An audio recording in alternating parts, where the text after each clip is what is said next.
This is Randy Rosetta with HubCityPreps.com with the first edition of the Eagle Exchange of the 2025-26 school year. And what better place to start than with a couple of key members of the reigning state champion volleyball team for the Lady Eagles. How's that sound when I say that? Whitley, you've been around for a long time. That sounds good. You kept going, kept knocking on the door. You got that door knocked down. And I remember talking to you in Waco that day. What was the key in those two matches once you got to Waco to kind of finally climb that mountain? We just stuck together the whole time, and none of us were playing for ourselves. And you can definitely tell, like, we were all playing for each other. And Tess, I covered, I think, your last 3 or 4 matches. You really had to grind just to get to Waco. Mm-hmm. There were a couple, I believe there were 2 5-set matches to get there, and then the semifinals were really tough. How much did that kind of get you guys' skin tightened up and ready for whatever was going to happen there once you got to Waco? Yeah, we just had to fight those 3 games before the final. We were just all together and playing for each other. Now, this was a big deal to everybody, a little bit bigger in your household. Mm-hmm. Your mama's coach, Nina. She was really emotional that day. Mm-hmm. Is that a side of Mom you had seen before, or was there kind of a sense of relief that you could help Mom get to that level? Yeah, just finally getting to there with her was just exciting for all of us. And that was for Mom. Whitley for teammates, for Kat and for Reagan, girls who you'd kind of sweated a lot with, battled in the gym for. How cool was that for you to see them get to do that? One of our main goals was to get past the semifinals, because 2 years in a row we kind of got stumped there. I think actually 3 years in a row, but it was just great to get past that. And then we're like, oh, we're in the state game now. And then we just pushed, and we were so grateful for everything. I mentioned a couple of those names because you had to turn the page now, because those are two. Kat and Reagan are 2 of the players that you're not going to have this year. Yeah.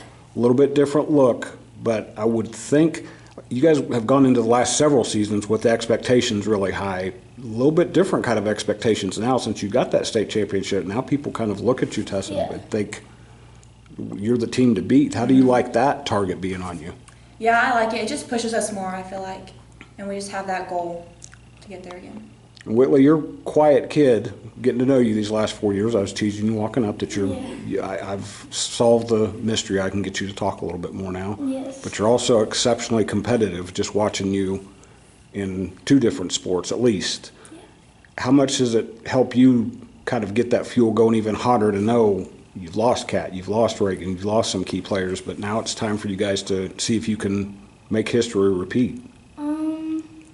I feel like we can rely on a lot of the other girls. Like, we've still got so much strength, I feel like, in our team still. Like Tessa and Toby's a big one. Mm-hmm. And I feel like even though we lost them, we can still thrive in a way, I guess. And practice will help a lot with that. Tessa, that girl to your right's a pretty big key for you guys too. She's been around for a while. How important does she have to be for you now that this is her final go-round? Yeah, I feel like we're just doing it all for the seniors at this point, because we just want to make this last year fun for them and just make it memorable. I know you were on the basketball team until you got hurt, Whitley. Yeah. Were you basketball also, Tessa? Because you mentioned Toby. Toby's, what she did in the state championship basketball game is the kind of stuff that just really gives confidence a major boost. Watching her do that last year, Whitley, put a team on her back, a good team on her back like she did. What'd that tell you about her leadership and what she's got inside her?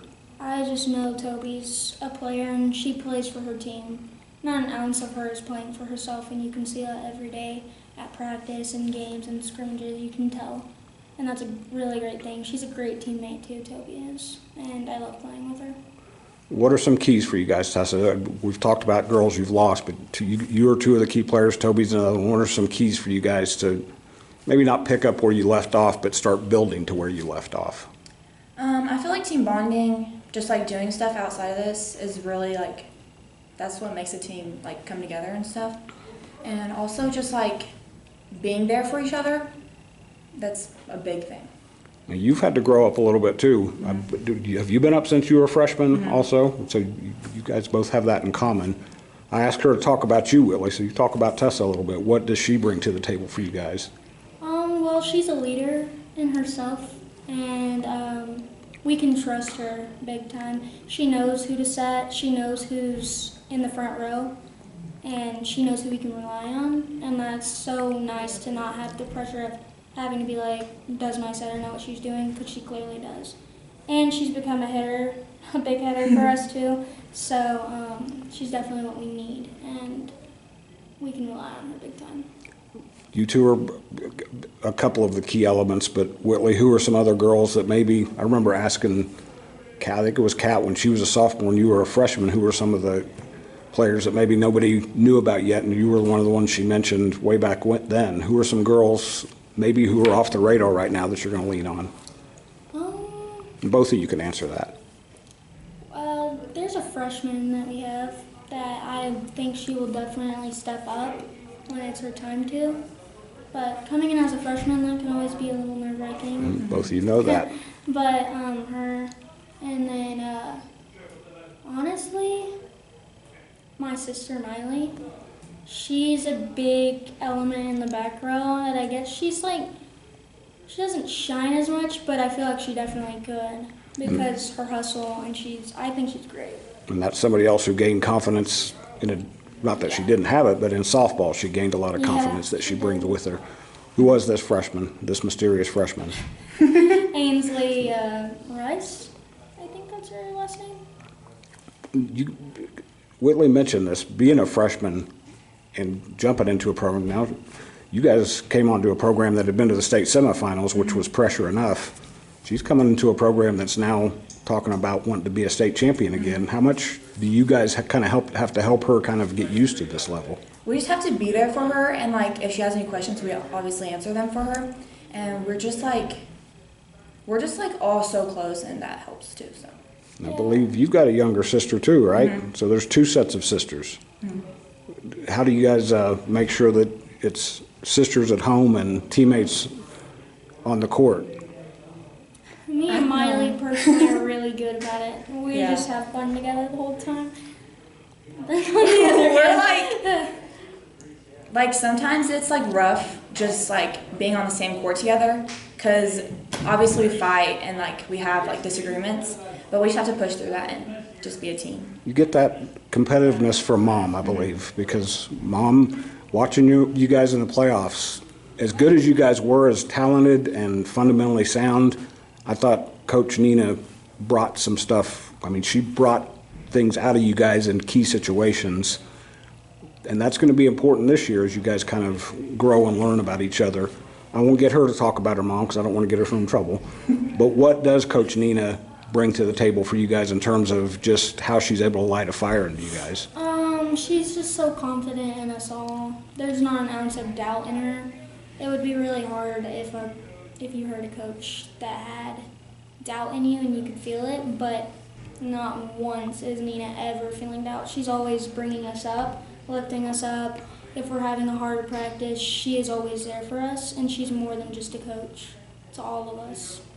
I also feel like it's easy to talk to her about stuff. Very like, easy. even not volleyball, it's easy to talk to her. She can always tell when you're having a rough time, and she'll pull you aside, and we can just feel free to talk to her, and she understands, and it's great. Girl moms are pretty cool, whether they're coaches or not. So I think I know the answer to this. Are you guys pretty excited for the season to get started next week? Yes. And I'm trying to remember, I should know this off the top of my head. Where do you start? I'm setter. No, I mean, where does your season start? Oh. Tomorrow we have scrimmages. And then Saturday we have a game in Louisa. There you go. So it's go time for these girls as Lubbock Christian takes aim at repeating as state champion after finally knocking that door down last year. This is Randy Rosetta with HubCityPreps.com, and that's been the Eagle Exchange.